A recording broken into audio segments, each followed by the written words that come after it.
سلام للجميع. ازيكم عاملين ايه؟ يا رب جميعا تكونوا بخير. اي حد فينا قادر ان هو يحقق احلامه، بس لازم يكون عنده الايمان القوي بنفسه وثقته تكون عاليه علشان يقدر يحقق احلامه. بمعنى ان زمان لما كنت ببقى في حاجه نفسي احققها كان دايما بيجي لي هاجس الشك، ومعنى ان دخل هاجس الشك في حياتك معنى ان انت مش هتوصل للي انت عايزه. لازم تآمن بنفسك، لازم تزود ثقتك بحالك، ولما تزود ثقتك بحالك هتوصل للايمان بذاتك.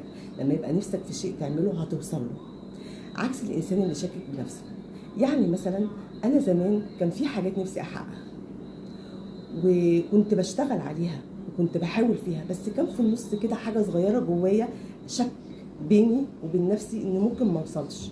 فعلا في الوقت ده انت بتوصلش. لما توصل لليقين بذاتك وايمانك بيها بتوصل للي انت عايزه.